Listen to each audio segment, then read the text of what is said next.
absolutely listening to the George Espenlaub Show, coming to you live from the Funny Farm. Now, with no further ado, here comes Georgie!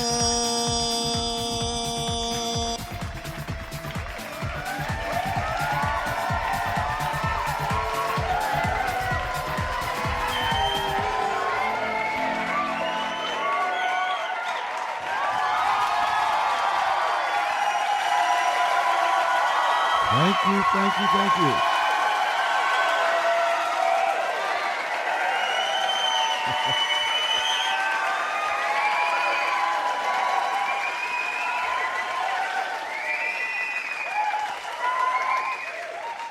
Wow. The inmates, the clients here at the Funny Farm seem exceptionally rowdy tonight. Of course, they're always rowdy, but it just seems like they're exceptionally rowdy tonight. Ladies and gentlemen, boys and girls, friends, Romans, and countrymen, thank you for tuning in and listening to the George Espenlaub Show, coming to you live from the Funny Farm in a place called our world. Whether you're down the street, around the corner, across America, or somewhere around this great big world, thank you for taking the time. We want you to settle in, sit back, because we have a very interesting guest tonight.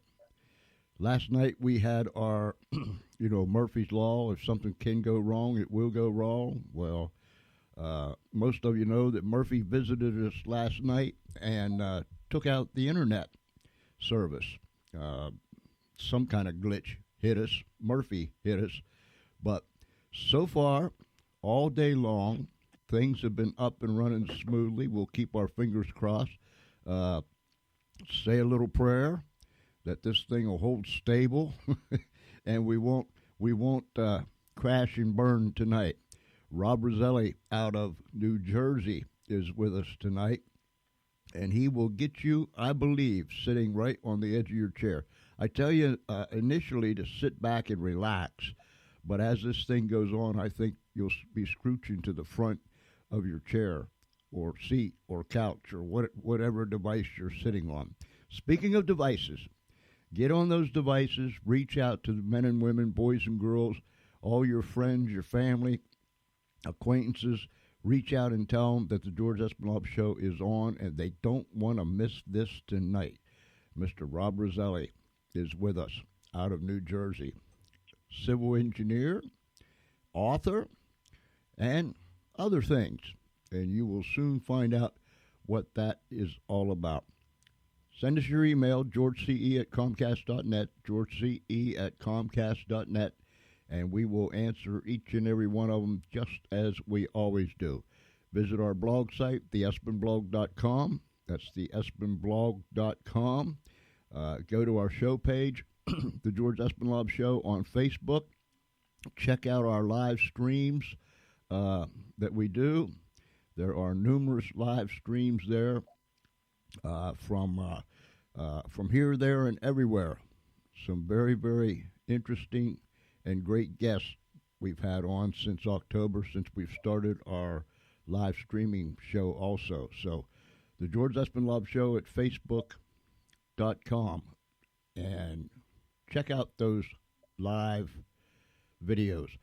And you also can find out what else is going on. We try to keep up with things. Sometimes we fail. Most of the time we keep up with things. So go to the George Espenlaub Show on Facebook.com for all the latest information. So, with no further ado, as Charlie always says, Charlie, you all right over there? Okay. He nods his head with his headphones on, running the board. Keep your fingers crossed, Charlie, so we can keep this ship right now. So with no further ado, as Charlie always says, I want to welcome my friend Rob Roselli, soon to be your friend. Rob, welcome to the show. Hey, George. How you doing? And thanks for having me on again, and good talking to you. There's a lot of interesting things that's taking place right about now, but before we get into that, tell our listeners a little bit about Rob Roselli. Well, I mean, it pretty much gave the summary of my bio. I mean, I'm really not that interested in being famous, but I guess for reasons maybe get into at some point in the future, I'm being drawn into it.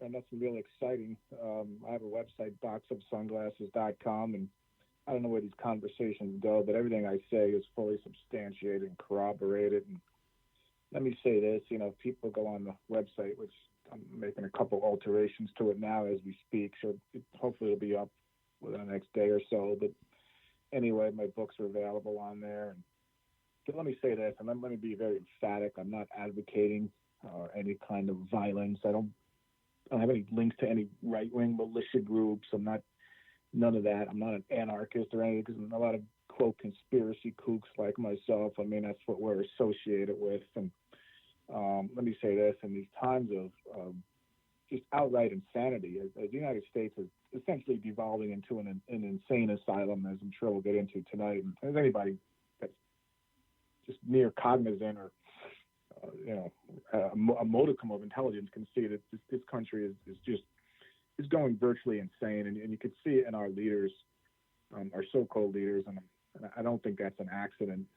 So that's basically where we are. But I'd say the most important thing that people can get out of this on my site is God's simple salvation plan. I suggest people read that, learn it, explore from it. I don't profess to know everything about the Bible, but just realize that the God of the universe is real. Evolution is not. And he is in control of this whole mess ultimately. And that's really what people need to take solace in. And do not take solace in Joe Biden and Nancy Pelosi. And I guess that'll segue into the rest of the show. A man said years ago, I was just a young man at a church revival at our church back home. I guess I was 13 or 14 years old, but a man said one night during the church revival, he made a statement, and he said, we win. And just like everybody kind of tilts their head to the side, say what? And he said, we win. He said, I read the last chapter. We win. When it's all said and done, shook out, Rod, God has the final say. He has the plan. Everything that's going down right now, don't take him by surprise. He sits high upon the throne. And one way or another, we're going to make it. Right? Yeah, that's exactly correct, George. But I mean, look, you have to take God up on it. I spell it out like simple salvation plan. I mean, obviously, the core of that is John 3:16 and Acts chapter 16, and really, it's just a basic belief. I mean, there's no formal religion that one must belong to. There's no procedures, none of this organized religion, and I'm not sure I want to get into that tonight. But I'm pleading with people. It's very simple. Do not put faith in me. Certainly no politician that I just mentioned. Even Donald Trump. I mean, he's an imperfect human. I'm imperfect. People are scared. I understand that. They're worried. The economy, the coronavirus, China and Russia closing in, maniacs, lunatics running the asylum. I mean, in some cases, literally, as they release prisoners all over the country for God knows why. Well, I think I know why, but I'll have to get into that later. But that's the bottom line, okay? And in Proverbs chapter 1 and Psalm chapter 2 and other places, I mean, God even says he's going to laugh at these people and their calamity. And I don't necessarily think that's, like a clownish kind of laugh, but right. I think when he's challenged at the ultimate battle of Armageddon and the creator of the universe, just picture the universe and, little people on this earth thumbing their nose and sticking the finger in the eye of God as this nation this former nation known as the United States continues to do with things like the genocide known as abortion, Yes. and all this other these idiotic wars and all this other lies and everything that we've done, it juxtaposed against how great this nation once was and blessed and lucky we are, and just how thankless and selfish this nation and crazy, has become. It's just, God sitting up there in heaven and looking down on us, and I have to just picture, with his head down in his hands, shaking his head, saying, "I can't. There's nothing else I can do for these people." I mean, in a divine sense, and so again, I plead with people, figure this out sooner rather than later. And what happens. I'm not a date setter. I'm not a time setter. I mean, I work. I have bills to pay. Albeit under the scam Federal Reserve System, I get all that. But Acts chapter 1. Of course, the Olivet Discourse in Matthew 24, Mark 13. We're not to be date setters. I mean, we can see the signs of the times. Certainly, many of those, I will admit, are flashing red. But look, whether things are going to go down in a month, a year, 2 years, I do not know. I'm just saying, be prepared, get on the right side of this, and certainly do not take up any kind of arms or violence. As I said, this is not our fight. I'll just put it like that. People may not want to hear that. They may not agree with that, but especially at this point, I mean, what are you going to do? Who are you going to fight? It's like fighting shadows, and I believe this coronavirus, not directly related to what I'm, just a kind of offshoot of that. I think it's just asymmetrical warfare. Is what's going on here. I think it's, and things are getting dark and more bizarre and darker.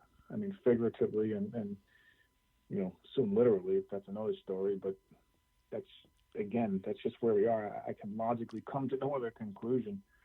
And unfortunately, a lot of people are falling for what's going to be the great delusion that Paul alludes to in 2 Thessalonians.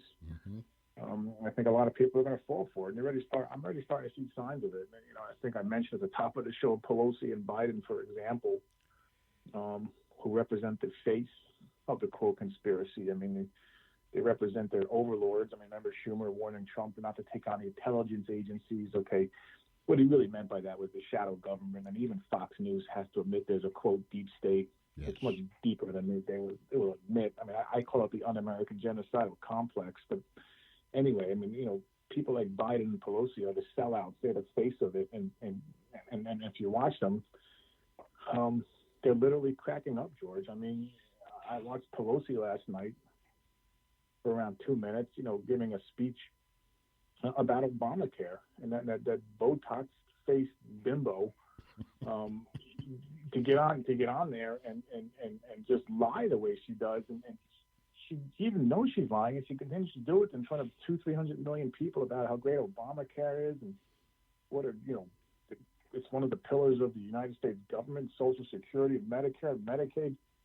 Hey, idiot! Social Security is bankrupt. It's a scam. Yes. All right, and this is how the government covers up a large part of the national debt and the national deficit. It takes cash from Social Security that government's supposed to be saving for us because we're too stupid to do it for themselves. So we send it to the brainiacs in Washington like Biden and Pelosi to take care of it for us. They spend it on other things, and this woman has the audacity to get on national TV and says how great it is, along with Obamacare.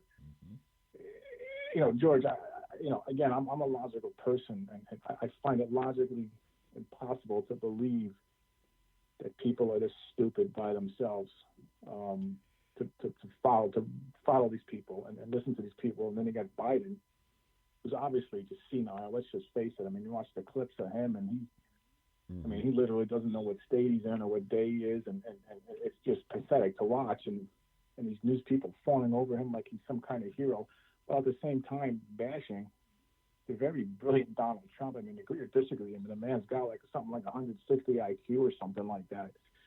And to call Trump crazy and 25th Amendment and all this, and meanwhile you're watching Biden, and they fawn over him like bunch of teenagers over some kind of Beatle rock star or something.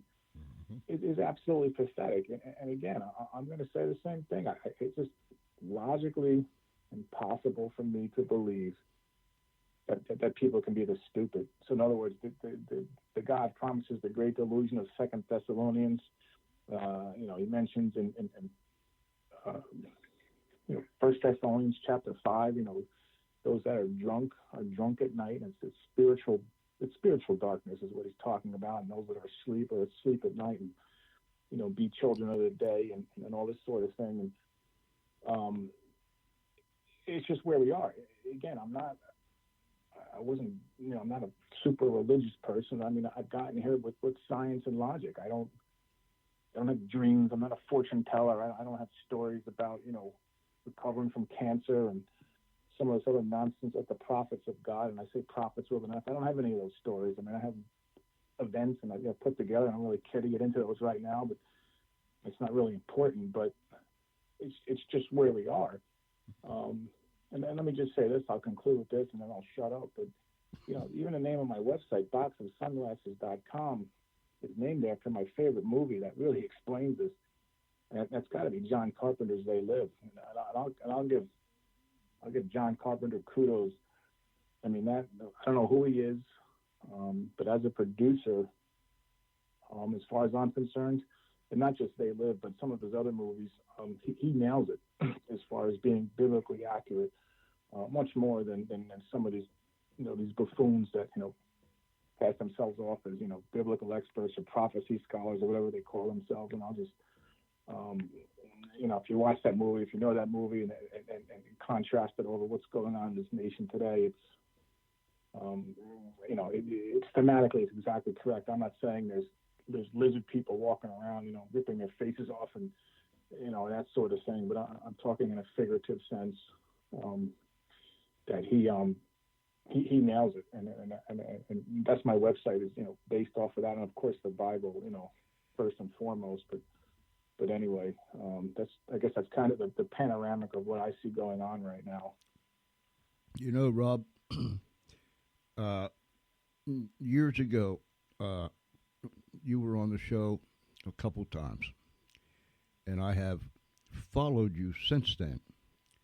And of course, every time I talk to Neil in Pittsburgh, I always ask him what you're up to and how you're doing and so on and so forth.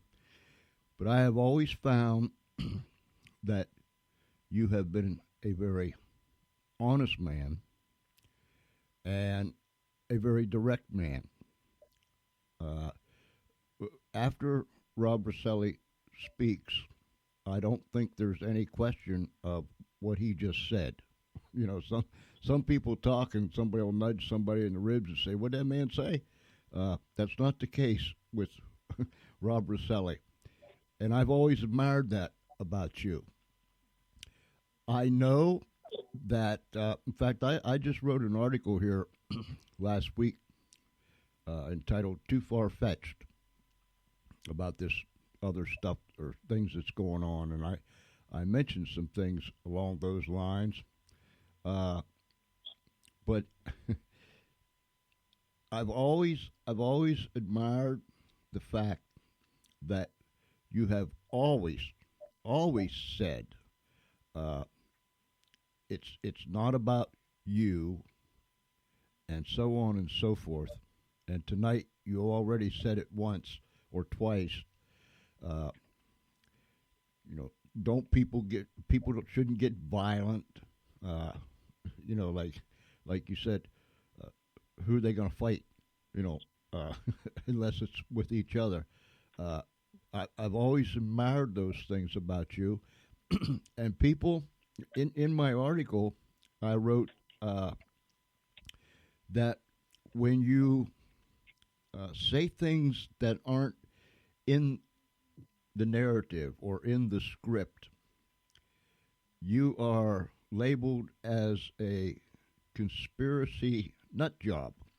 And I know they've hung that title on you a few times over the years, but like you said, things that you speak about have been well documented, Uh, so it's not just you.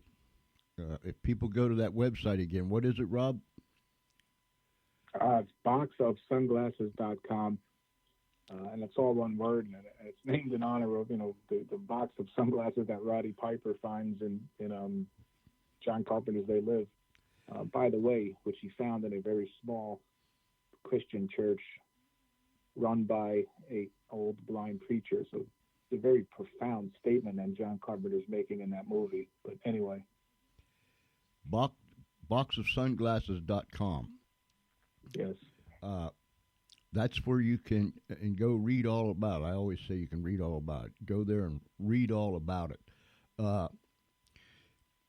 With this coronavirus,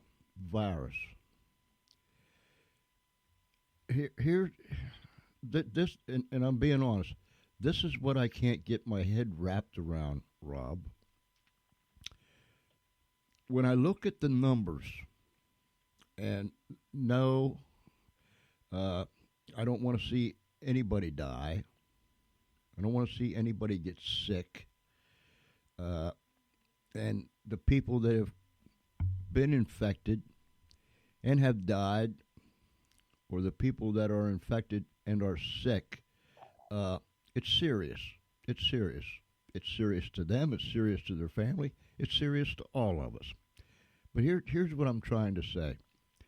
When I look at the numbers, such as, what was it, the H1N1, the numbers were off the chart of people that had it, and I'm talking about people here in this country that had it, people that were hospitalized, and the thousands that died from it.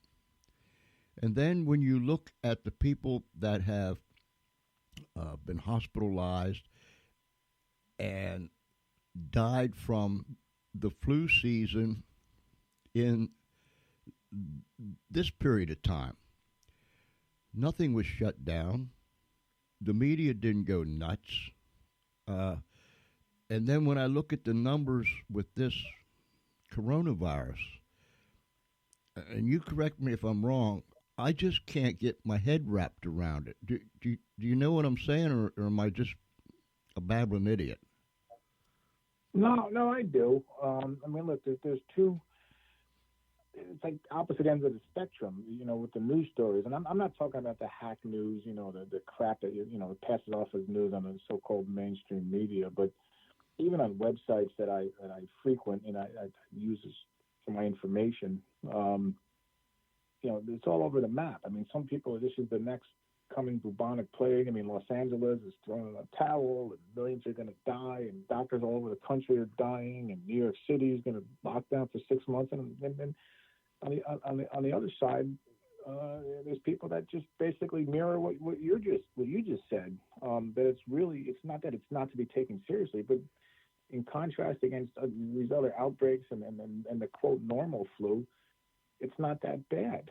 So, again, I mean, who knows what the truth is?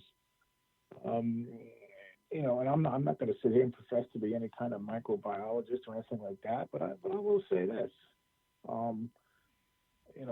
What I've read is that the genetic markers, there's in the proteins, I mean, the spike proteins on this virus, apparently the coding for that comes from the HIV virus. Okay, and there's many microbiologists and scientists out there saying that's just not possible. Okay, and in my book, The Un-American Genocidal Complex, I cover the AIDS virus, and it didn't come from a green monkey. That's just a lie. And I'm not saying that as any kind of expert. I did do the research 30-something years ago, and all the scientific journals, and not one of them, when you got beyond the mainstream news, said anything about a green monkey. And just the origins of this whole thing, it's following the same pattern. And people say, this guy's not a microbiologist, he's not an expert, whatever, that's fine. I'm tired of experts telling us how to think and what to think, and, the weapons of mass destruction and, this and that, and, what we need to do and think. And I'm just saying that the pattern is exactly the same. You have some mysterious virus coming out of nowhere, with genetic similarities to the HIV virus, blamed on some wet animal market or whatever they were saying. And all of a sudden, boom, it's all over the place. It's the same pattern. I mean, am I 100% sure that that's what happened? No. I mean, my guess, George, is that the Chinese were playing with it, and it got released. Now, but did they release it on purpose? Or did they release it accidentally? That's hard to say, but I wouldn't put it beyond them to release it on purpose, using people as basically biological bombs. I mean, people, who would do that? Well, look at Mao. I mean, look at the recent history of China. Mao killed 100 million of his own people. Yes. So do you think it's any different than the descendants of Mao to sacrifice a few 100,000 of their own citizens, knowing that those citizens will act like biological bombs as they fly around the world, and people that were there from foreign countries picking up this virus and going back to their nations like the United States, softening us up to some kind of economic calamity or breakdown, and they come and invade in some kind of Red Dawn invasion. If you think that's funny, you think I'm crazy, that's fine. I've heard a lot worse, but just people got to start connecting dots here. I mean, I mentioned at the beginning, this is asymmetrical war, okay? And I'm in the mindset that this is not an accident, okay? And then, of course, you got Iran and China saying the United States did it, and the United States, Trump is, of course, denying it. And let me be very, very careful here, George. And again, this is instinct on my part. This is just Occam's razor and my approach and my look at this. But I'm looking at this like it's like the end of the movie Goodfellas, right? And Ray Liotta is just selling out his fellow gangsters.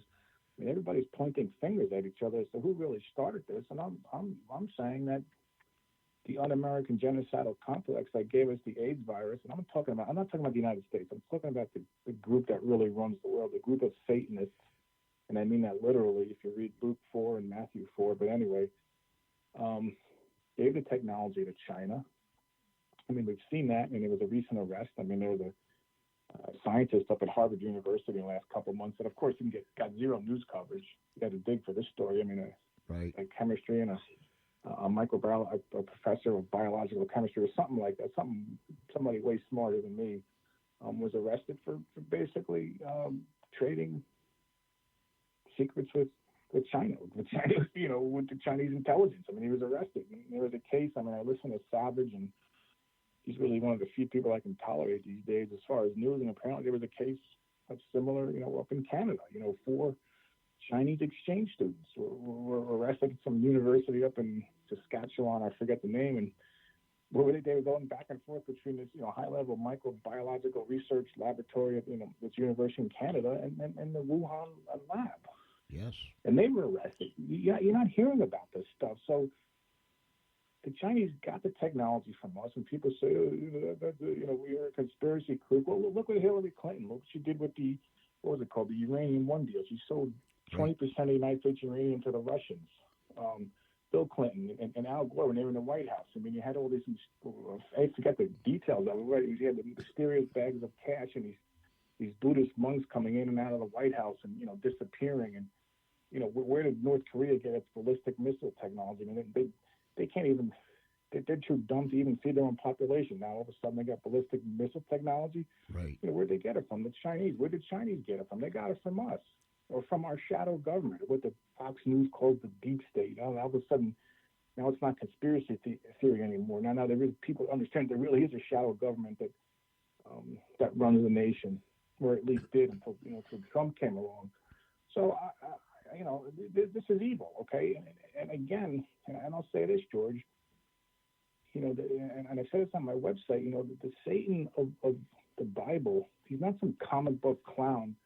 That's going to run around and show up in Jerusalem and be stamping people with 666s and driving around in a stretch limo and get up and say here take this microchip. And it's much more serious than that. It's much more profound. It's much more pervasive. It's much more in our face. So this is evil. Okay, this is genocide.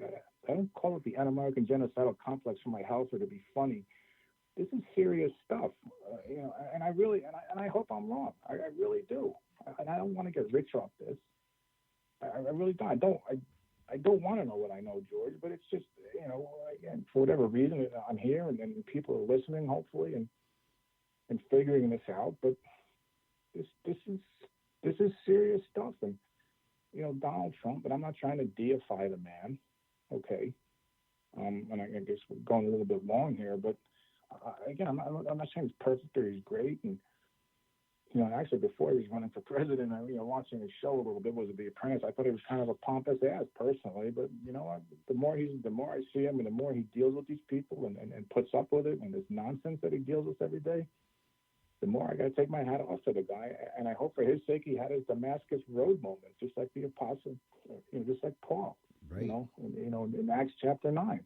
But be that as it may, Donald Trump is holding these forces at bay. I mean, this is why they hate Donald Trump so much. Yeah, Bush, they couldn't stand Bush because that was part of the act. But Bush was part of the act. Oh yeah. The president's supposed to be a putz. All right, the presidential election 2016 was supposed to be, Queen Jezebel against that. I'm trying to be gentle here. That human manifestation of a artificial. I don't want to say it, but Jeb Bush was a putz. Mm-hmm. All right,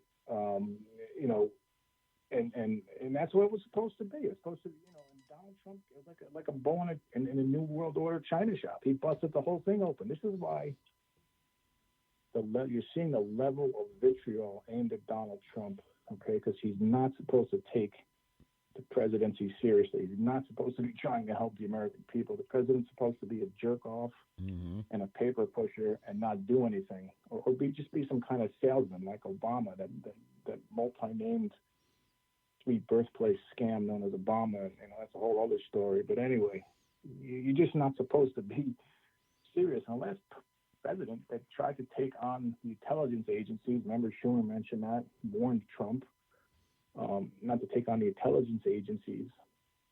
The last president that really did it was JFK. Right. And maybe Reagan to an extent, but I think Reagan knew his limits. I think Reagan was a little more survival mode, but he definitely did his best to help out the nation. And they did try to assassinate him actually. But anyway, the last president that tried to do what Donald Trump is trying to do with JFK. And ultimately, unfortunately, I don't think Trump's going to make it. I think they're going to get rid of him some way or the other, because the people running, again, this nation and the world are Satanists and have sold out. And they're having their hour. Jesus, what was it? Luke 23, and this is your hour. He just told it. This is your hour. This is your hour of darkness. I mean, so, I guess to all these people, enjoy it. I don't know what else to say. I mean, you've been granted world power and riches and whatever it is for a time, and that time will come to an end. And after that, I don't really want to talk about what these people's fate is, but this is where it's going. So again, we keep coming back to the same point. No matter what goes on, and I'm not 100% sure. The creator of the universe is in charge of this whole mess, and I suggest you get on the right side of this thing while there's still time. Rob, I've had conversations with people the last several weeks, mostly by telephone, but I have I have listened to this so-called mainstream media. Some of these other talking heads and so on and so forth. And I look at people, and when I'm talking to them, I'll say, now listen, you have to understand that China is our enemy. And I said, they not only dislike us, there is a hatred. And I said, there is a group of people behind the scenes that plans, they enforce, they move things, they shake things, and they're evil people. I said, and it's not just the Chinese. I said, there's nations out there that hates us, and they want to cause us to crumble. And more so now than ever before, because Donald Trump is the president. and they know that he is in the way, and they'll say, "Really?" I said, "Don't you know nothing about history? You know, we we ever since we bailed China out in the Second World War, they have become our enemies, uh, vicious enemies, and like you said, they've been intellectual thieves. They stole our manufacturing secrets, or somebody sold them to them, sold us down the river. Our scientific, our space, our medicine, the whole schmear. We've allowed them to come into this country and buy up companies. Uh, they're manufacturing our pharmaceutical needs. Say what? You got to realize that there are powerful, evil people behind the scenes that have been setting this thing up. I said, look, the stage has been set, and you could say it either way. The curtain's either coming up or the curtain's going down, either way. But there is a continuous evilness, darkness that is moving behind the scenes. Doesn't the scripture say that we don't fight against flesh and blood, but about principalities and powers in high places, spiritual wickedness in high places? So you're absolutely right, Rob. And people can twist their head and look at me like I just fell out of the turnip truck and bumped my head, which I probably did a few times in my life. But nonetheless, and I keep telling people, I tell my one daughter, and she's probably tired of me saying, I said, there's more to it than meets the eye. And I think some people's getting it. I'm afraid that a whole lot of other people aren't getting it. There's more to it than meets the eye. The whole schmear with this thing, and I picture Pelosi and Schumer and Biden and all the left wingers and dingers. I call them the left dingers. They remind me of puppets. Remember when we were kids, they had them puppets in a box, like a little stage thing, and you could see the string, but their hands would go up and down, their feet would go up and down. To me, that's what they are. They're puppets in this play, and and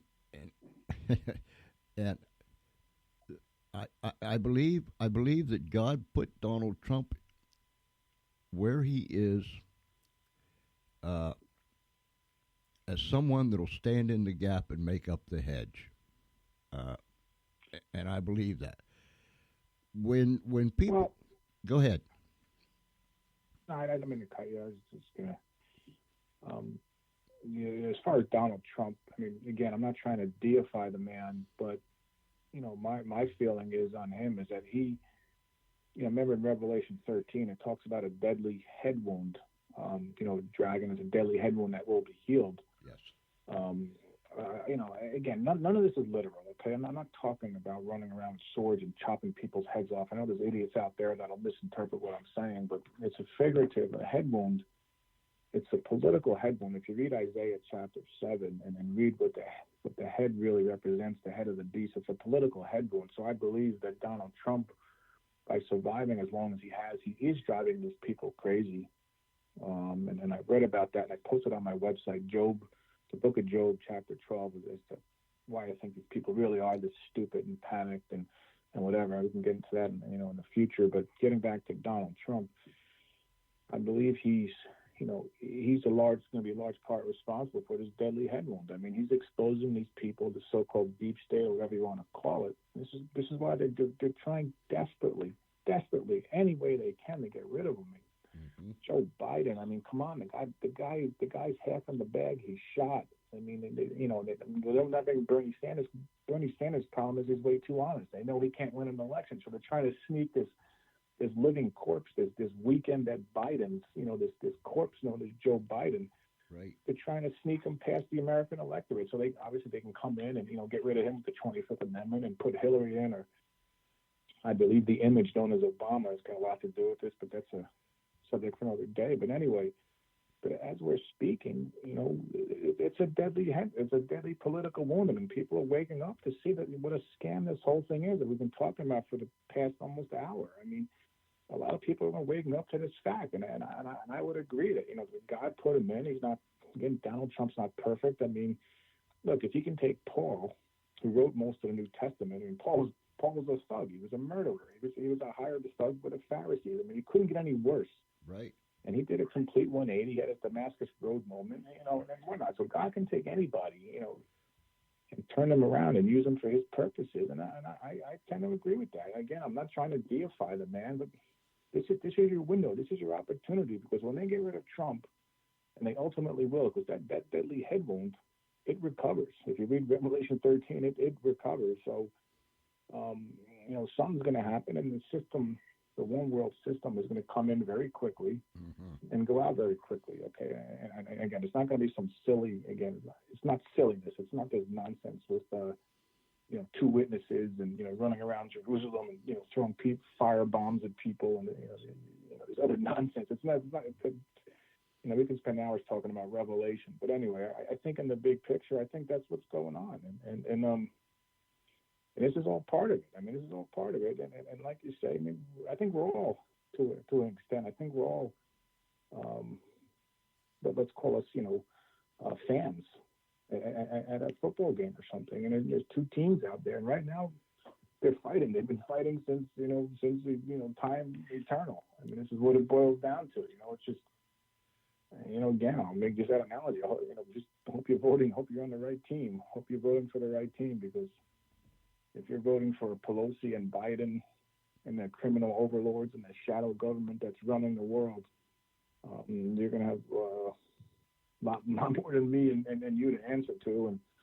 And I will conclude with this: is that the Chinese and the Chinese and communists, the Russians, and were they set up by the international banking cartel? Yeah. I mean, that's basic historical fact. Was Adolf Hitler set up by that cartel? Yeah, I document that in the Un-American Genocidal Complex. But the cartel, they're not necessarily in control. I mean, the Chinese and the Russians, they're going to start having thoughts of their own, and I think that's what's going on here. So I think it's a huge power play going on behind the scenes as well. And I mentioned this in the introduction to my books, to you, shadow government here in the United States, good luck trying to control these monsters that you've created. I mean, communist Russia and communist China and the so-called religion of peace. I mean, these people aren't going to sit there and keep kowtowing to George Soros and the other international bankers that run the world. That's where it's Satan against Satan is what it's going to come to. A house divided itself cannot stand. I mean, Jesus wasn't just speaking idle words. I mean, I think it's, again, it's going to be an insane asylum. I mean, wars and rumors of wars and all this other stuff, and famines and diseases and earthquakes. I mean, this is awful stuff. And I hope I'm wrong. I don't want to be right. But anyway, that's where we are. Rob, thank you, brother. I hope you come back, and I hope you come back very soon. And what I'd like to do is get you on one of our live streams, and we can have a deeper, further discussion about these things, because my, oh my, there's much and much to talk about. I remember years ago when you were on and we were talking about things, and you were pointing out different viewpoints and facts and so on and so forth. And I think back, and I remember, that's what as events occurred, begin to open up, and things were revealed, that's what the man was talking about. And yes, I appreciate the fact that you say, I hope I'm wrong. And you keep emphasizing that you're not this and you're not that. But yet you have jumped into and researched and followed, and I'm sure it was all done in prayer. You have to come back again, brother, on the radio and on our live stream show because I'm telling you, these things need to be discussed, if for no other reason, just for someone that wasn't thinking, because there's a lot of people who don't think anymore. I mean, it's just a herd mentality. But if we can get somebody that will begin to think as an individual, then we've done something. Don't you agree? Yeah, I agree. Again, in Jesus, you go John chapter 10. I mean, basically, people are sheep. I mean, I'm not saying I'm great or I'm not a sheep. I mean, Zechariah chapter 11, just make sure you pick the right shepherd. I'll leave it at that. And I thank you very much for having me on. And for sure, we'll coordinate some future shows and discuss some of these things further. All right, ladies and gentlemen, boys and girls, I hope that this caused you to think. Better yet, I hope that your spirit was quickened, because when your spirit is quickened, your brain housing group will kick into action and you'll start to think.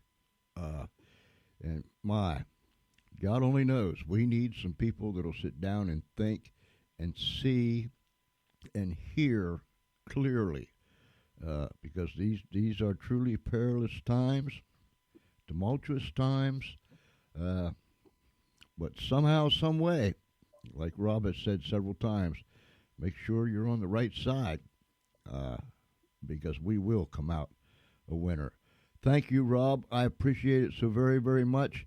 Listen, I'll stay in touch with you, and we'll make plans for further shows. How's that? Excellent, George. Again, I greatly appreciate it, and God bless. Thank you, sir. You have a very good evening. You too, George. Good night. Good night. And there we have it.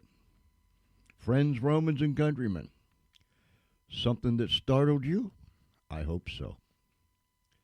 Something that caused you to sit up on the edge of your chair? I hope so. Something that perhaps even made you mad?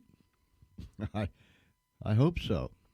Something that caused a reaction down deep in the marrow of your soul that said, no, wait a minute, this is no game. This goes beyond what we can see in the physical. It goes beyond. I know I've been told that I've been one of those conspirators nut jobs. But you have to remember, I live here at the Funny Farm. So if that's my title, ladies and gentlemen, I've earned it, because I live here at the Funny Farm. My oh my. This is, what is today? Tuesday. I'm losing track of time. I'm sure that you're losing track of time. The days are all running together. But this is Tuesday, Friday night, and we'll be posting much more about it. Friday night, I want you to tune in at 8 p.m. Eastern Time, because we are going to have Anson Williams as our guest. If I say Potsy from Happy Days, you'll know instantly. Well, most of you will. You'll know instantly who I'm talking about.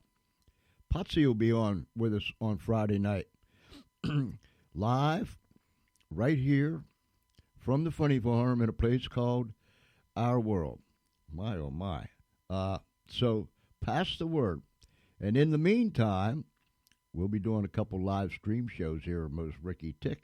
Not tonight, but tomorrow and Thursday. So stay tuned for that. Go to the George Espenlaub Show page on Facebook, the George Espenlaub Show page, and you can read all about it. So pass the word that Potsy, Anson Williams, Potsy from Happy Days, will be with us on Friday night at 8 p.m. Eastern Time. And I encourage you to pass the word and all those good things. And as we put it up on our show page, share it with everybody near, far, and wide. And I know we will appreciate it, and we'll have a great reception for Potsy on Friday night at 8 p.m. Hey, listen, delightful. Delightful tonight. That's what it was. Delightful. I hope that you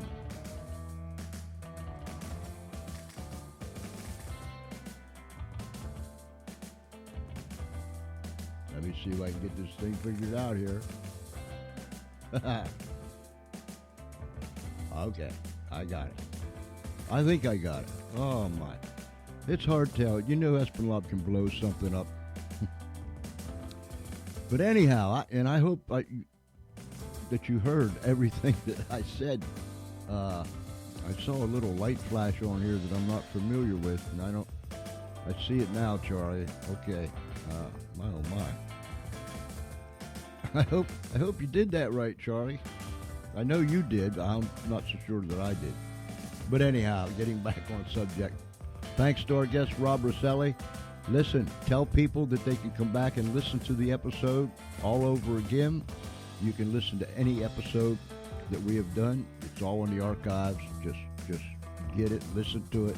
You can download it as many times as you want to. Do with it what you want. Distribute it out there for us, and we will be delighted that you did so. Well, ladies and gentlemen, it's time. I see what you did, Charlie. You put the auto duck on. Okay, all right, I see that. So that's why that light all of a sudden comes on, and okay, I got it. But anyhow, come on, Espenlaub, get right. My oh my oh my oh my. Just get right and get this thing done. Ladies and gentlemen, boys and girls, friends, Romans, and countrymen, whether you're down the street, around the corner, somewhere around this great big world, thank you for tuning in tonight. I appreciate it. Remember, we're going to get through this thing, so wherever you're at, if it's nighttime, you have a great night. If it's already daytime, have a wonderful day. But regardless of where you are and what time it is, remember, be kind one to another, treat each other with respect, and don't ever be afraid to tell someone, I love you. You might possibly save a life. So, stay tuned, because immediately after the news, Neil Haley's show out of Pittsburgh, Pennsylvania will be coming on, so don't go away. Once we get off the air, the news will be on, and then the Neil Haley show. So stick around. Don't go away. For me and all the gang here at the Funny Farm, thank you for tuning in. And I trust that God will keep you right in the center of his hand. Good night, everybody.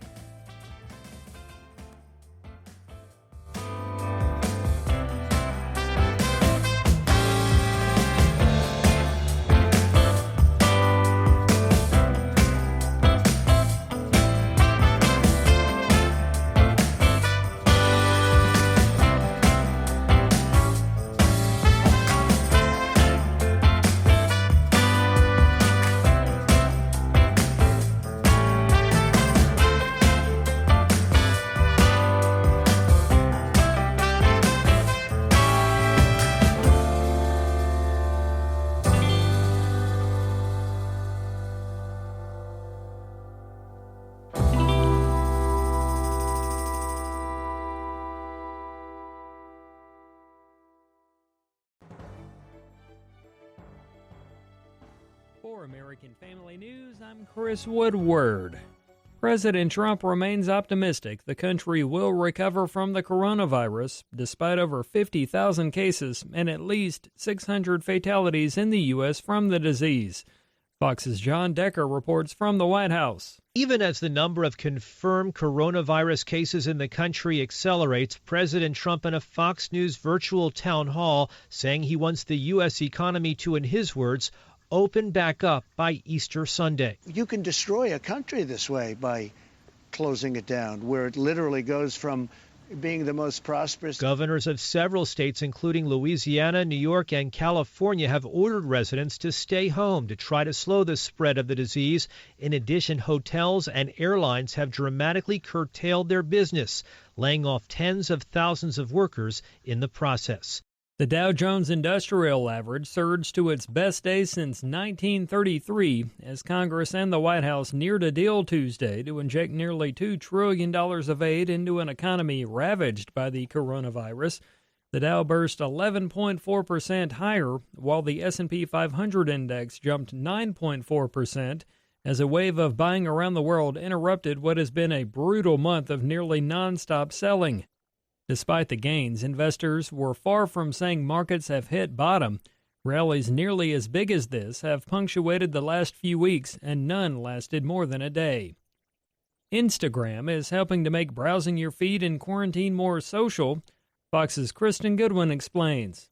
Instagram launching Co-Watching, a tool which helps users browse liked, saved, or recommended posts or clips with friends over an in-app video chat. The goal to help folks stay engaged while social distancing. In a blog post, reps say folks can start a video chat by tapping the video chat icon in a direct message inbox. The company also outlining a slew of steps to fight coronavirus misinformation, including adding stickers to promote accurate information and providing more educational resources in Instagram search. Samford University will extend the online instruction for classes through the end of the spring semester. That's according to WBRC in Birmingham, Alabama, which says students will no longer report to campus for instruction this semester. The move follows several universities across Alabama in an effort to stop the spread of the coronavirus. A California university wants to require students to obtain permission before recording video of anything on campus. Bob Kellogg has reaction. The College Fix reports Sacramento State University is considering a new policy to restrict video recording on campus. Marie Fisher of Project 21 believes this is because the left is trying to cover up its increasing hostile actions on campus. So they're getting arrogant, they're getting violent, they're doing assault. If you're videotaping, you have a videotaped record of assault, violence, whatever, of whatever crime is being committed. According to Breitbart News, the vague policy suggests even social media videos shot on smartphones could be banned. Fisher says this proposed policy has not been well thought out. What about women who are being assaulted if someone's able to videotape that? You're taking away safety and protection from women. What about something racial? If there's a racist hate crime on campus? Breitbart reports the policy's drafters say the rule is designed to promote safety. Fisher says she fails to see the logic in that argument. I'm Bob Kellogg. In final news this hour, if you're missing out on sports as much as I am, there's always marble racing. Videos of marble races are gaining interest on websites like YouTube. Some people are even using more time at home to build elaborate tracks. Whether or not there will be fantasy leagues remains to be seen. Find more news at onenewsnow.com. Like us on Facebook, follow us on Twitter, and download the free One News Now mobile app for Apple and Android devices.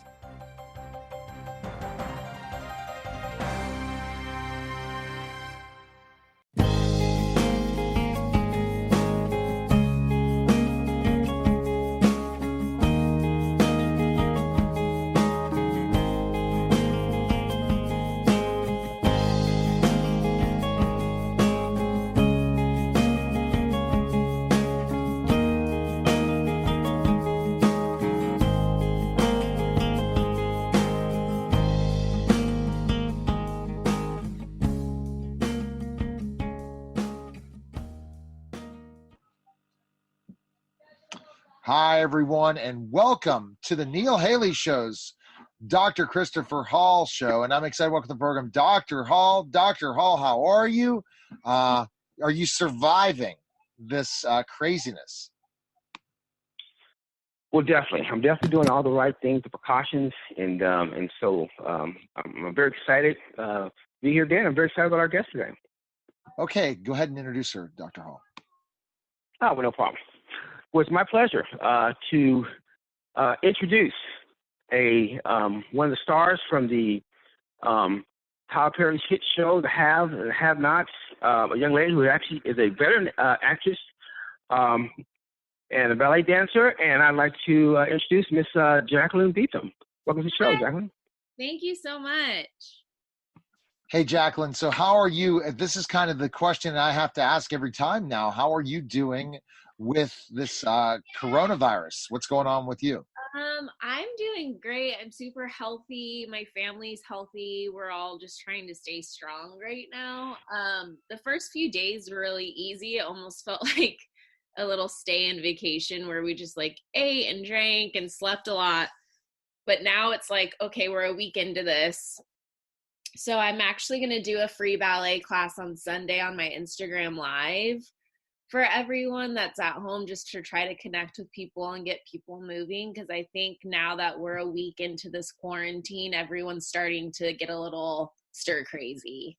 So I wanted to think of something that I could do to help us all connect and get moving and have something to look forward to. And then also our movie comes out April 14th. So hopefully people will be able to connect with that and watch that as well soon when it comes out. You know, it's interesting when you talk about stir crazy. That's the thing. In 5 days, people were getting stir crazy. All right, Dr. Hall, go ahead and your question. Oh, sure, no problem. Well, just kind of starting out with, Jacqueline, tell us a little bit about kind of where you're born, where you're from, and how you got into acting.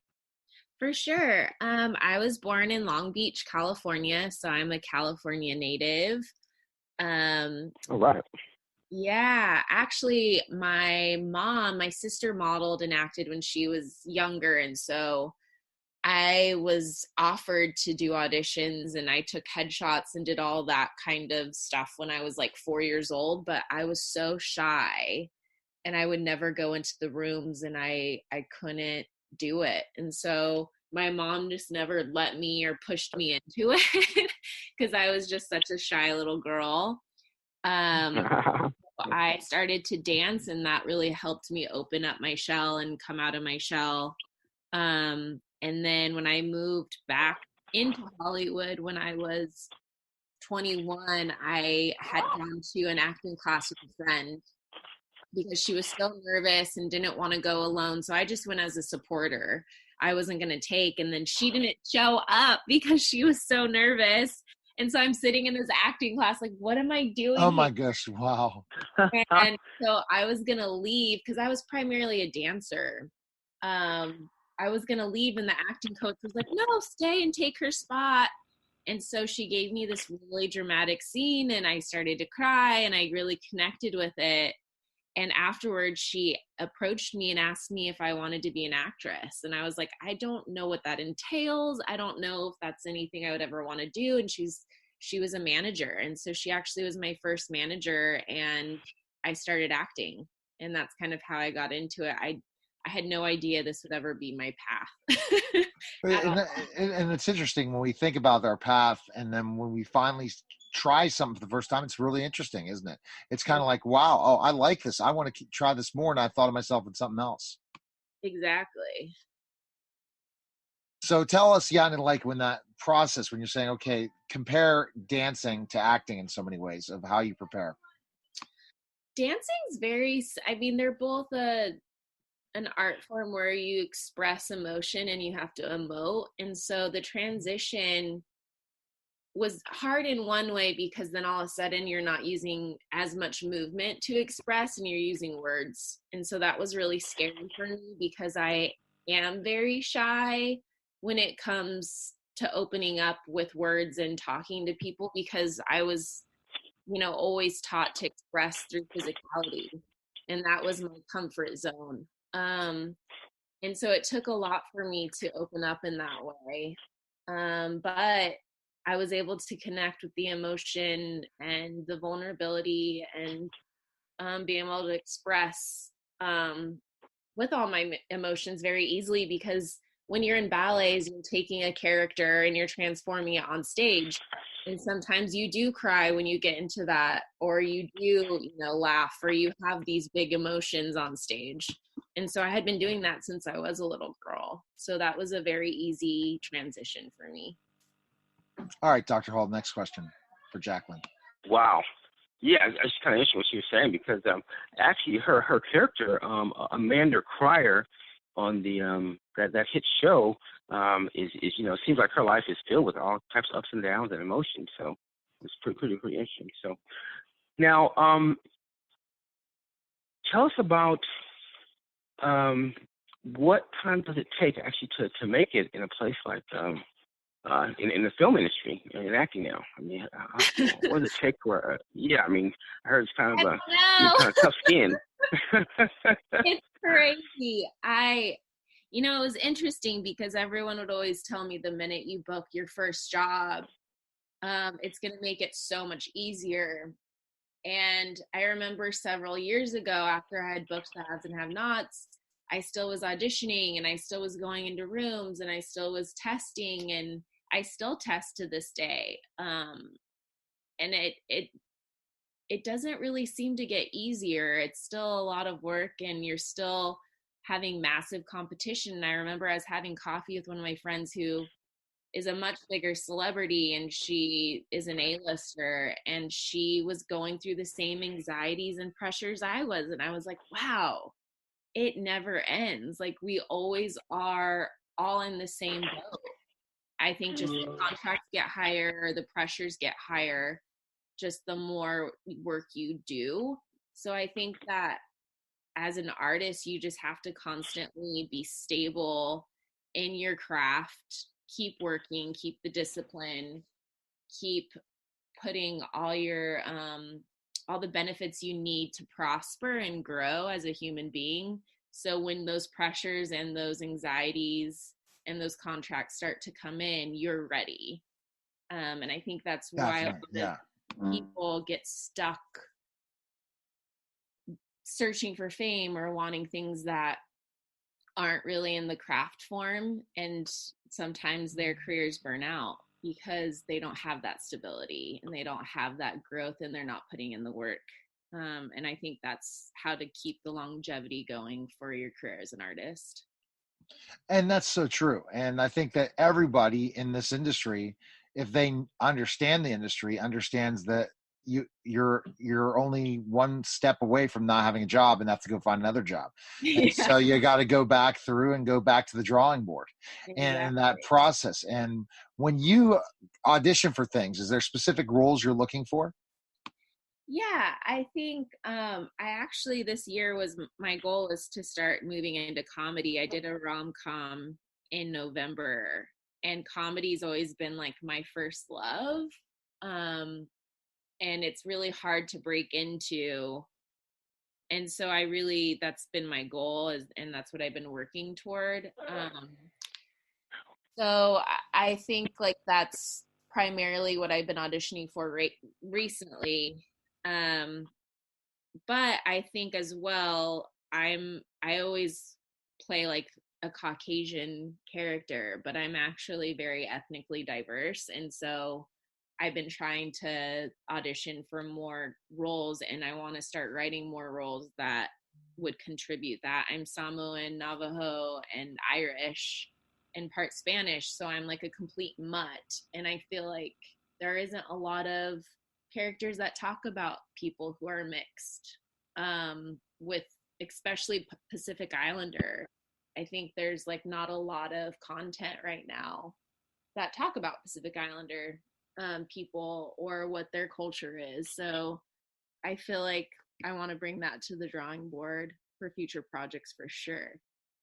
And that's great. I mean, and you really can, especially if you start to create things yourself or try to find the right people to do that, to come up with those roles, or to be an advocate online is the perfect time now with everything stopping, Jacqueline, to go and speak out about these things and say there's got to be more roles for us, and there's has to be more storylines based on us. And that's the platform for you is definitely social media to get that conversation started with people that are like you, that want to see a character like you. Yeah. To tell them that story for sure. All right, good, Dr. Hall, with the next question. No problem. That's no problem at all. And Jacqueline, she's so California-like, analyzing herself and then seeing how she can help other people. That's great. So Tyler Perry, he's kind of an enigma to a lot of people. I mean, he's had the My Dear character he played for many years, and he's so versatile. Now he's obviously doing production and movies, has his own studio. Jacqueline, tell us what it's like to work with an individual like Tyler Perry and what you've been experienced with him. He's amazing. I think he's one of the hardest workers I've ever seen in my life. He, has done so many productions, like you said. He's so thoughtful. He's a great boss. He was a great director to work for. And I think that's why he's an icon, and he's just a full workforce, and I think he's one of the most successful entertainers and wealthiest entertainers in the industry. And I mean, you can't become that without putting the work ethic and the drive and the effort that he does. And I think that's just like so inspirational as an artist to watch someone work that hard and dedicate that much into his like life craft. No, I agree. I mean, I absolutely agree. I think it's just somebody that really is just so passionate and so creative, and you can learn so many things from him. And when you worked with Tyler, you didn't think where Tyler would be now, right? His growth since when you did the show to now, it's amazing. Yeah. And that just shows you like what you put into yourself and what you put into what you believe in and what your dream is. Like, you can fulfill bigger than what you even had. And that's kind of what my dream was for Getaway, is I wanted to start creating my own content and writing and producing and putting things out there that I wanted to be out there and tell stories. And that he was a huge inspiration for me in that regard. No, absolutely. Oh, that's just definitely something that's amazing to do this. So, all right, Dr. Hall, so you're a Tyler Perry fan as well, Dr. Hall, in your experiences of watching his work? Oh yeah, good guy, hilarious. It's just incredible. Like I said, some of the older the Madeira movies and the characters. So, pretty dynamic individual. But, well, great. That's very exciting. Now, tell us about you said the movie that's coming up. I guess we could tell me a little about that. Your new movie that's coming out. Yeah. So I've been writing scripts for a few years now, and my partner and I, he was like, you're writing scripts that are like $160 million budget. Like, they're incredible, but we wouldn't be able to make this right now. And I wanted to just be able to produce it and finance it myself and just be able to make the content and like release it. So we sat down, and I had an idea that I wanted it to be women empowerment, have a very women forward storyline, especially with horror film. Like, there's the quintessential women characters, and I just wanted to like bypass that and completely change the idea of what horror films speak about. And I love psychological thrillers, so I wanted to have a deeper storyline just than slash and kill. And so we were talking about it, and we developed the storyline, and I started writing it and just came out with it, and we did several drafts, and then about 2 or 3 months later we shot the movie. So it happened very quickly.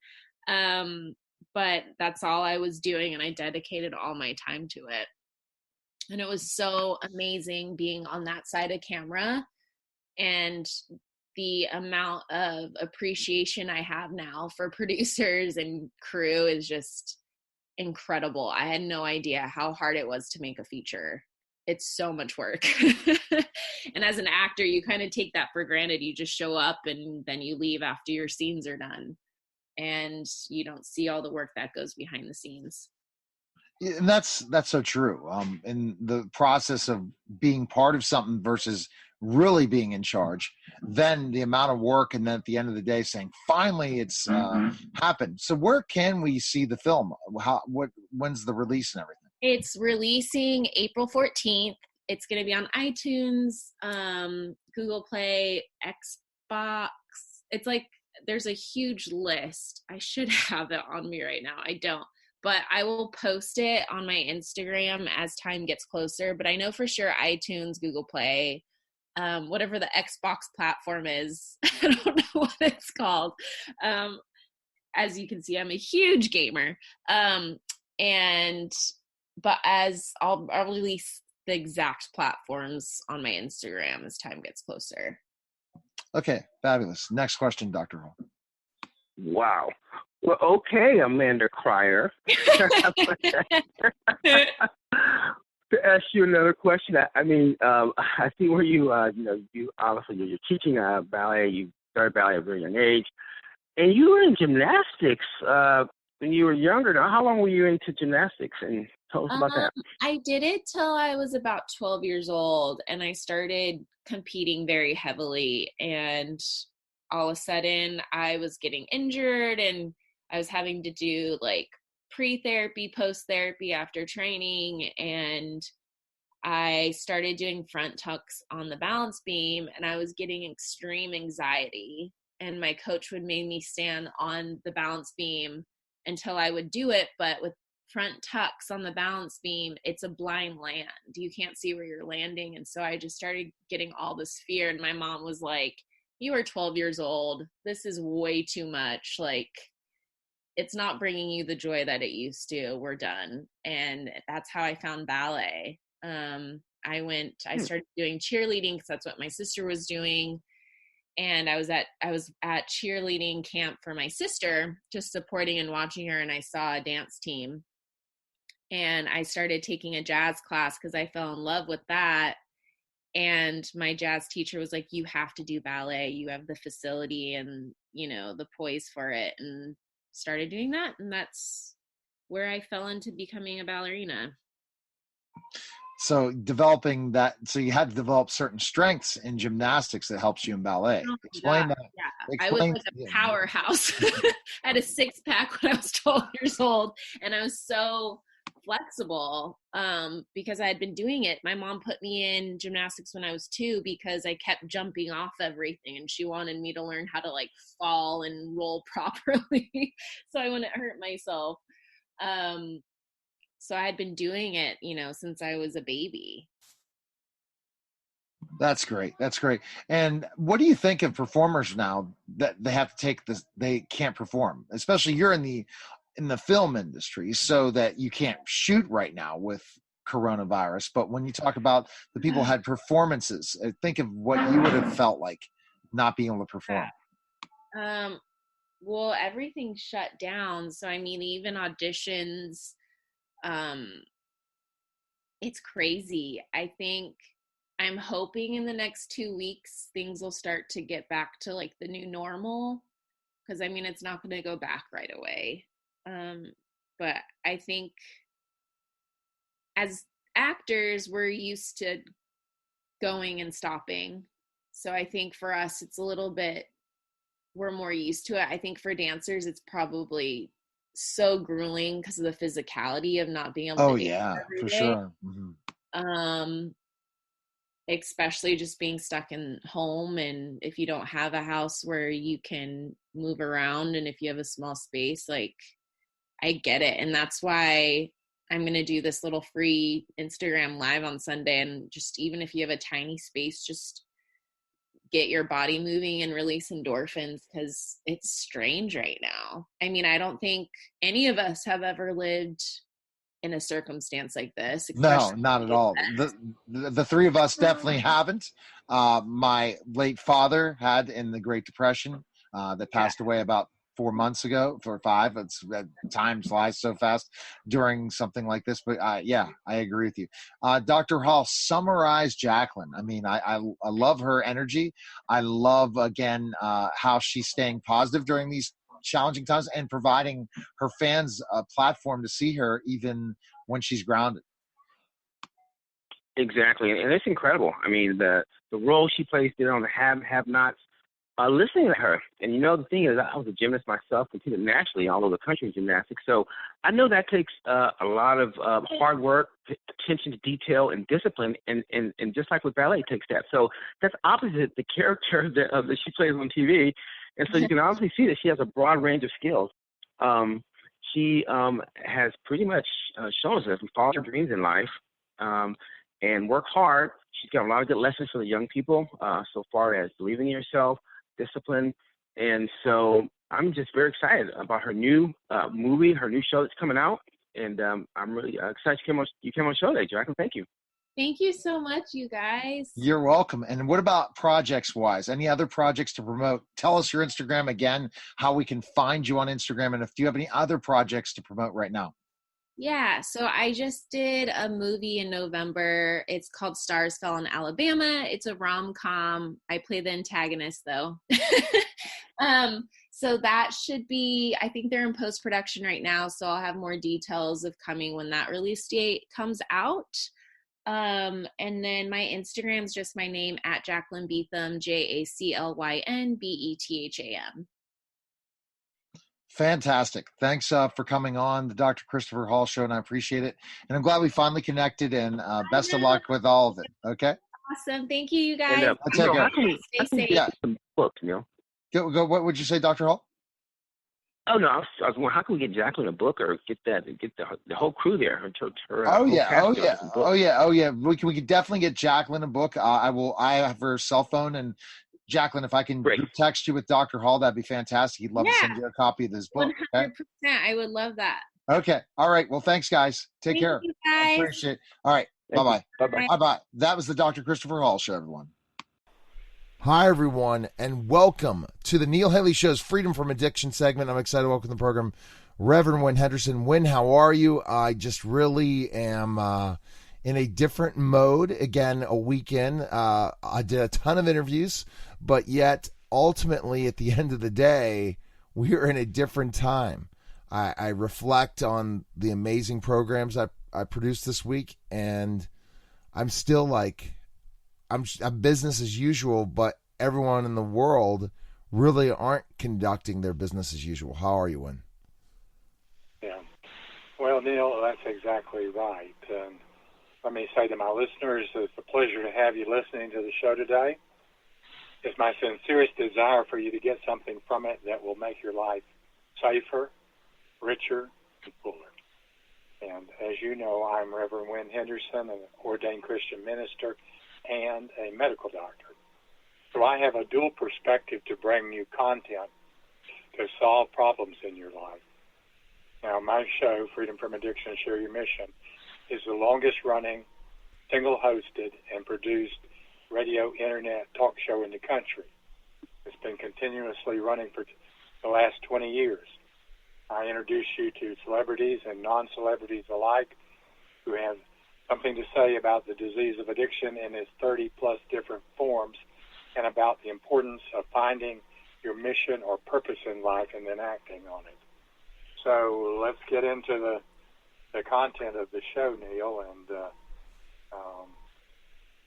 you want to... We're absolutely, yeah. So that's again, how are you dealing with this? My mom, my mother-in-law, they are all distancing themselves from younger people. Our kids, their kids. It's really, really hard for everyone to be sheltered, especially the elderly. And other people are in their homes much more than they usually are. How are you dealing with this? Well, I'm suffering from the same anxiety-type symptoms, perhaps not as bad as some of you that's listening today, but it's almost impossible not to be anxious in this situation. And whether it be not having enough food to eat, not enough income coming in, whether you will be exposed and subsequently get the disease, how to manage your children and other family members, and other problems, they all come together to create anxiety. And Neil, I think that the next best thing to do is to tell people what are the symptoms of anxiety that you may be feeling. And so I'm going to run over those, and if you've got only one of them, not too bad. If you've got all of them, you really need to know what's coming next, which is for me to give you a treatment plan. So here are the symptoms of anxiety. You may worry all the time. You may feel tense, tired, and restless. You may sweat, shake, or have trouble sleeping. You may have a strong fear of everyday social situations. You have trouble talking to people you don't know. You may be afraid to leave the house. You may have panic attacks. And these are sudden, overwhelming fear. Your heart pounds or races. You may wonder if you're dying or going crazy. You may have trouble breathing and think you're having a heart attack. You may have troubling thoughts, memories, or nightmares about something bad that happened to you earlier in your life. You may have thoughts that you can't get out of your head. You don't know why you have these thoughts.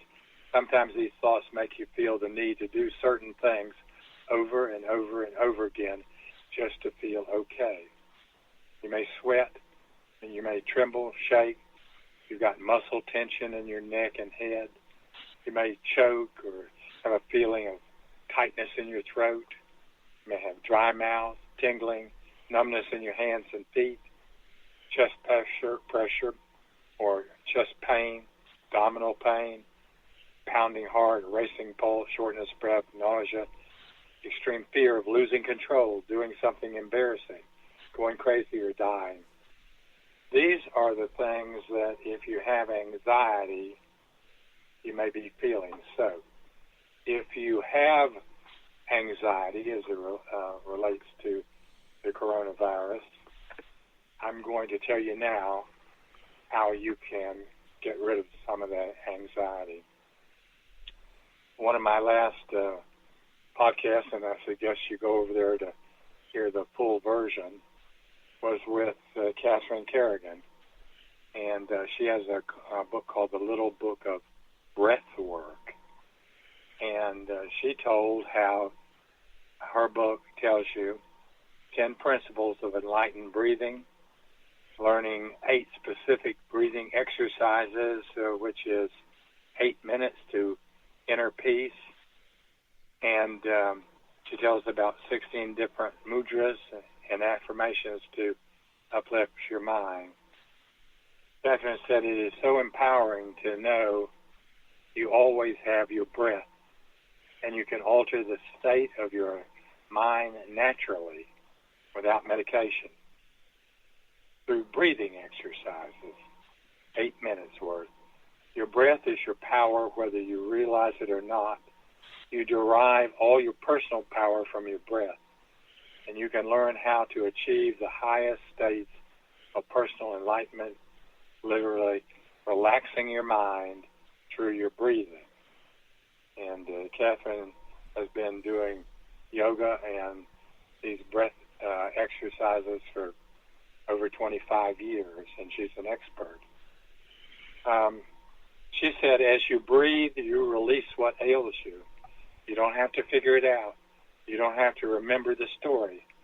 All you really have to do is give yourself permission to breathe into the possibility that your soul knows when and how to release the trauma that you're facing for the highest good. Your breath can take you to a place where you feel so happy, so at one with all that is, that all naturally is forgiven to you. Pain and suffering simply fall away, and you experience an inner knowledge that everything that has ever happened to you, including what's happening to you now, is in order. Your breath is the cheapest, easiest, most accessible power tool you have to your disposal to increase your life force. And as you learn to regulate your breathing, you can calm your mind when you're feeling too hyper to work, turn up your physical energy level when you feel exhausted. Now, disturbances in your breathing patterns, which she talks about in her book, may lead to anxiety, which we are getting now from the coronavirus, depression, insomnia, sleep apnea, high blood pressure, and many other conditions. So if you suffer from anxiety, and you know you are if you have those things that I just told you about, you should practice the 8-minute exercises twice a day, preferably first thing in the morning and before going to bed. Also, you can turn on to one or all of the exercise anytime during the day that you feel anxious. Breathing with full awareness, even for just a few minutes, a couple of times a day, can radically shift your capacity for handling the stress in your life. So, how do you find out how to do this? Like I said, she has a little book of breath work, and she's going to give you a copy free. And you're going to go to her website. If you got a pencil or paper or pen, go to KatherineKerrigan.com or unlimitedenergynow.com. And when you get to her website, there will be a link to getting the free book. Now, this drives you into Amazon, and you're going to ask for it. Now, they're going to provide it free on one of their platforms. But if you don't have what's necessary to be able to accept it on their platform, then email her, Catherine at KatherineKerrigan.com, I believe would be the easiest way, and ask her to send it to you directly. You'll have to give her the email address to send it to and tell her what your name is and ask for it. And if you have trouble going through the system, then you can get it this way. Now, this book is going to teach you 8 specific breathing exercises that you can do in a minute each. And so if you're having trouble with anxiety relating to the corona crisis, and you don't want to pay for medicine, you don't want to pay for a psychologist, you don't want to leave your home, you can get it all done using what I've just told you.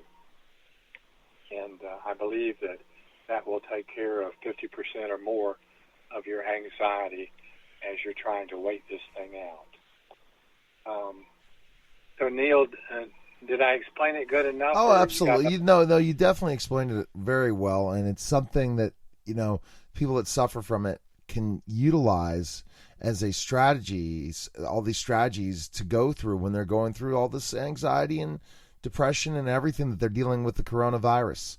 I think a lot of people still have not thinking business will be as usual in 2 weeks. I hope that somehow a miracle happens, or they decide, well, we know exactly the testing format, and we have been able to stop seeing as many cases. But my concern is because we had no tests, that's not going to matter. But people are going to have to wait and see what they're going to do. And ultimately, it'd be interesting to look at purchases everyone is making during this time, meaning online, and has that hurt the economy or not hurt the economy. All these things are just out there, but these resources are fantastic. Well, Neil, Italy is about a month ahead of us.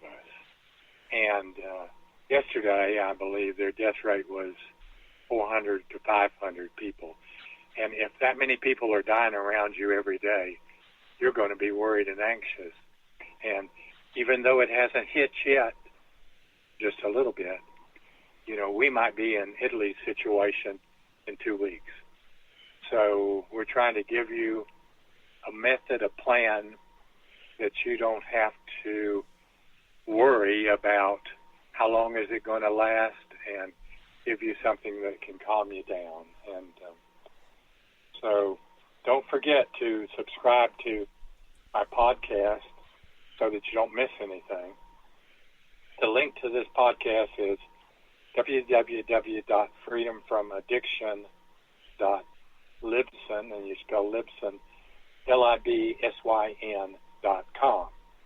And so if you get on my Libsyn podcast, you'll be able to be able to keep up with it. And also, I'm doing YouTube videos.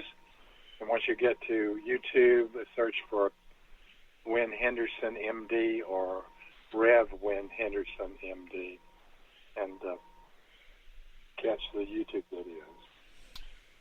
All right. Well, next week, hopefully we have some more news, but I know you'll have another great topic to discuss. I appreciate you coming by.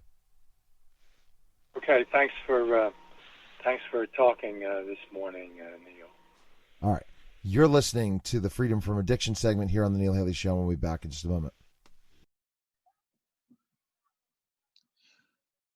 Hi, everyone, and welcome to the Tobacco Wars radio show with the host, Jim Rumford. Jim, thanks for calling. And I guess last week when we talked, we didn't think we'd be where we're at right now, right? This is kind of becoming ground zero in so many ways, but I keep rolling.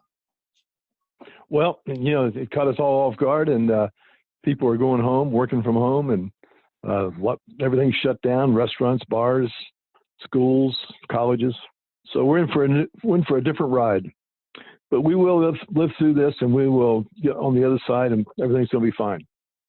Exactly. So let's and I think we'll be fine. 6 months, we'll be back to business. 3 months, we'll be through the scare. That's what I've talked to doctors about, and I'm keeping my fingers crossed that's going to happen. I think people were hoping earlier, but as long as we follow the rules, we'll be back in business again in a lot of ways. We'll still be in business. That's correct. Keep it. Let's talk about our topic today, the deep state. You threw out this topic, so let's talk about what you define as the deep state. Well, we all know what the deep state is today. The deep state is people that want to control the populace. The Democrats have had a good run at that. We have President Trump's come along that's kind of said he's going to drain the swamp. But this started back in the late 1800s. This is nothing new. People are saying the deep state started like 30, 40 years ago. It really got entrenched 30 or 40 years ago. But the deep state started with the trust back in the late 1800s. I guess the guy who started first was the Steel Mill Trust with Carnegie. He developed an industry, and it bloomed and became very prosperous and did very, very well. And then following his lead, there was many trusts: the banking trust, steel mill trust, the tobacco trust, the railroad trust. So the guys that had the wherewithal, they were able to protect their money by putting things into a trust. And then what they did with that is they went and kept the prices low, wages low. Some wages were starvation wages. And if you wouldn't work back in those days, our good friends, the Pinkerton guys, and people know about the Pinkerton fellas, they would come into a strike, such as the railroad or the mining trust, and they would shoot victims to make the rest of the guys go back to work. So they killed a lot of people. So they were pretty brutal. Then the people who stood up against this, as we talked a little bit before, was the Night Riders came into existence with the help of 650,000 people who participated in the tobacco wars. That went along pretty good. And they rode from 1902 to 1908. And they're the ones that stood up against the tycoons, such as James Buck Duke of the Tobacco Trust. And by standing up to them, brought in Teddy Roosevelt and brought in the Supreme Court, which then dissolved and put the trust out of business. On December 11th, 1911, John D. Rockefeller was called in front of the Supreme Court after their trial, and the Supreme Court said, you must bust up your company, sell off your company in 6 months to do it. And that afternoon, Buck Duke came in, and they gave him the same orders. You will dissolve your company and sell it off in 6 months. And so they did. And then, as we talked earlier, I mentioned the trip down to Jekyll Island. And that's where the money guys got on a train in New York, went to Jekyll Island, and they formed, what are we going to do about protecting our money? And they formed the IRS and the Fed. And that's the beginning of the real deep state. And this lay dormant for a Wow. while. Yeah, definitely. I mean, It when you look, talk, that's just when you bring up deep state and that definition.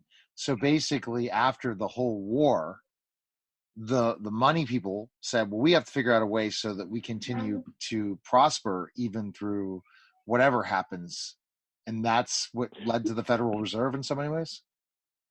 it's in February 1913 they developed the Federal Reserve, and that's where that came from.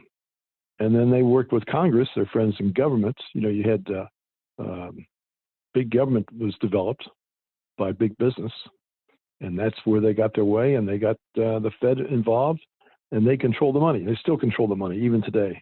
Nothing's changed. Now I'm sure things got a little rocky between 1913 to say 1920, 30, into the 40s. But at the end of World War II, probably during the Eisenhower administration, the deep state was well established and firmly connected to their bidding on controlling the populace or controlling the money. And they've been working at it very quietly ever since. And so when they say on the Trump campaign, drain the swamp, well, he's draining this swamp, but it's getting a little some people kind of bent out of shape. And different political fashions, especially the liberal left, are coming through and saying unfair, shouldn't be, this is wrong. Well, I think he's right on target. He knows exactly what he's doing. So from a political standpoint, I think our president's done a fabulous job. So now he is there looking at the deep state 125 years later, 130 years later, of what control they have on this country. And there's many books out there written on it. Right. So it's just a matter of picking up the books and reading through it. The story about Jekyll Island, that's a good-sized book. I'm trying to start to read it now. But all these books are pretty well good documentaries that explain what the deep state is. The trouble is most people don't read those books, but they're very, very informative. Exactly. And so defining the deep state in so many ways, you look at the Federal Reserve as a big part of it then. And your thoughts? Yes. Okay. And that just continues to put us in more and more debt because of the Federal Reserve. Well, it does, because they can print all the money they want. Then Nixon took us off the gold standard back in 74, I believe it was, 72, and started printing money. And of course, now we can print as much money as we want, but there'll be a time that's going to run out and get us all in trouble. But we're still operating that way. I don't see the gold standard coming back. You can't pay your bills with gold. It just won't work. You can't carry that much gold around. So the deep state is alive and well. Yeah, it's alive and well. And do you think it all started with the tycoons that wanted their money in so many ways? Back in the late 1800s, that's when it all got started. And these guys were good. You take John D. Rockefeller. He started with nothing and got into the oil business, and there's really no market for oil, but he created a market for oil. Then Henry Ford comes out with the automobile, to mass produce the automobile, and that helped drive oil prices up where he could make money. Even though gas was 10 cents a gallon, the volume of refined oil products was being developed, and so he did make a great industry. But then he created the trust, and the trust is illegal according to the Anti-Sherman Act, the Sherman Act, Antitrust Act of Sherman back in 1890. And so they looked at the trust and monopolies as being illegal. And so when Google, Facebook, and all the monopolies of today started, they just ignored that part of the law, just went their merry way and got away with it.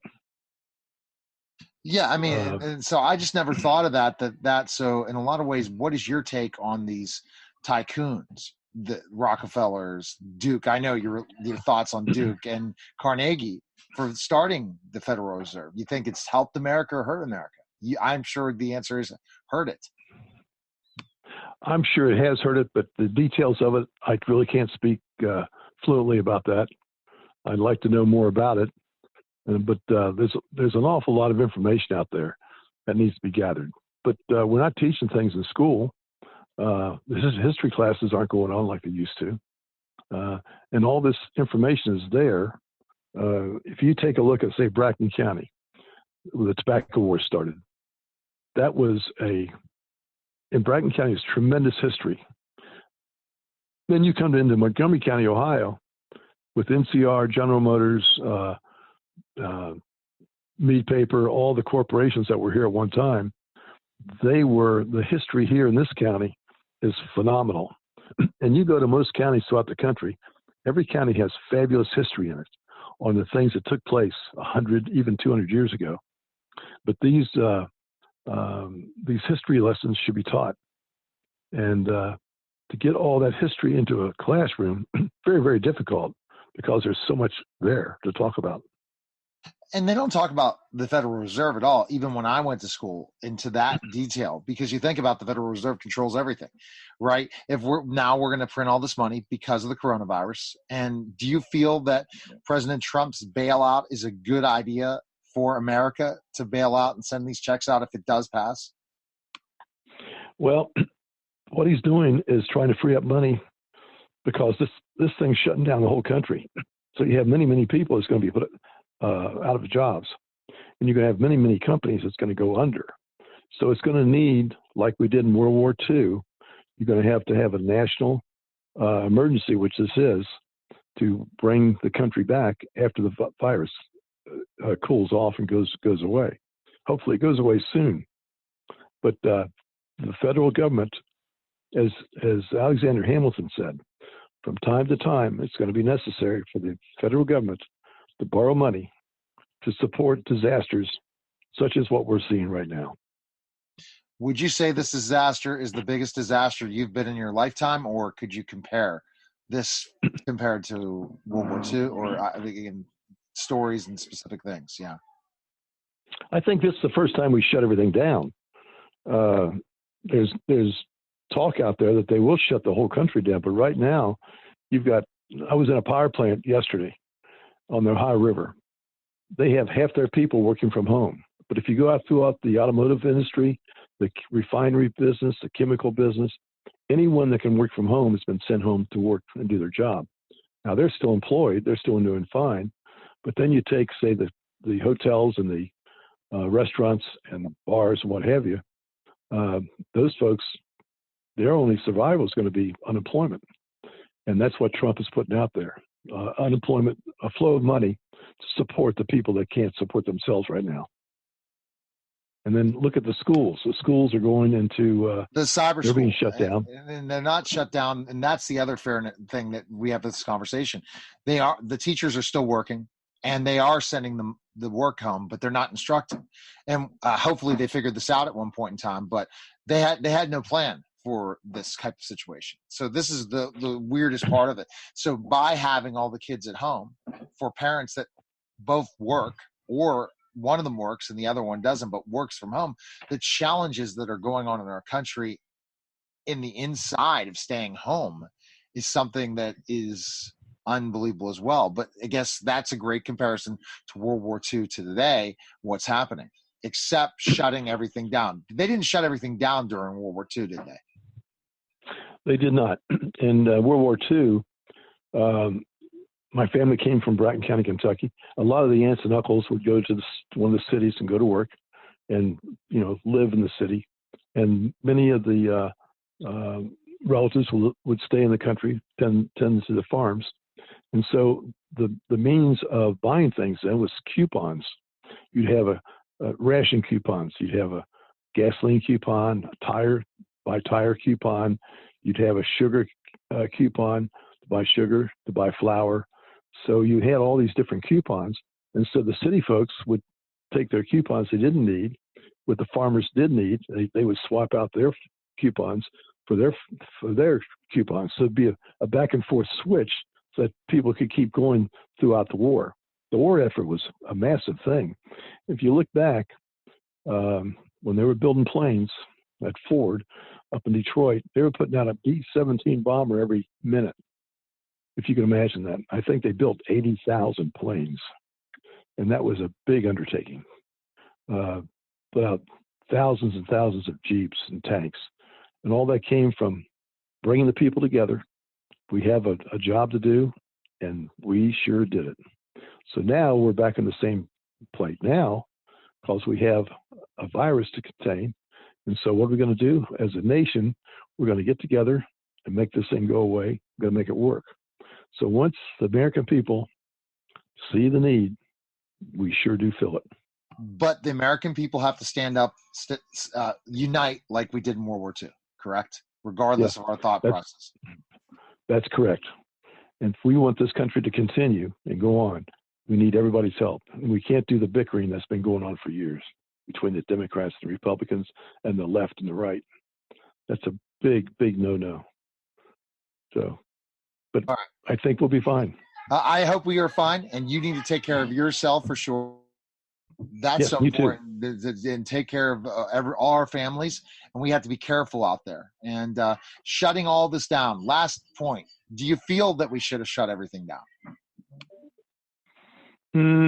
It's hurt the country badly, but I really can't judge on that. They're saying the whole country should be shut down for at least 2 weeks to see if we can't get the virus out of here. Now, whether it's right or wrong, I'm not the one to judge that. But right now, we're pretty well shut down. I know I just saw an article down at the Key West. They shut down all hotels, all travel, everything down there is shut down. So many things are being shut down in different vacation spots. But up here, we got, I'm not sure what you have in your neighborhood, but we have no restaurants. Oh, no bars, Ohio and no Pennsylvania are all exactly the same, but certain states are not the same. And this is where the history goes back to. My concern, and this is, again, we'll see if history, there are lots of small businesses that were shut down that are not really could contract the coronavirus, meaning they are, outside types of jobs, all shut down in Pennsylvania. It's all shut down in Ohio, but it's not all over the country. So this is where the government has to, even though we shouldn't always, has to figure out what's the fair thing to keep this country rolling. But if we have to shut it all down, that's fine. California is fully shut down. Ohio and Pennsylvania are close to shut down. I can't believe we're talking about this, but what kind of job that can't go online and can't have their employees online and completely shut down, how do they survive, and who gets bailed out at the end of the day? But we have to figure that out. You got to have your power plants. You got to have your water departments, your wastewater. You have to have those things that have got to be kept going. You can't shut those guys down, even though they're operating with very few. They're probably operating at half staff. Half the employees are home and half are working. So those things have to continue on. We are sitting here in our business, and we're still shipping product. People are still asking for help, and so that's our job to do that. But there's a lot of, like, for example, a lot of the restaurants, one landowner, a restaurant owner, he's suspending his rent from the restaurant owners. He's not taking rent checks. He's giving them back and saying, use this money to keep your business going. And so you're going to see a lot of that kind of stuff happen. There's a lot of generous people in America. We're the most generous country in the world. And we look out, I think, for each other. All right, so we can check.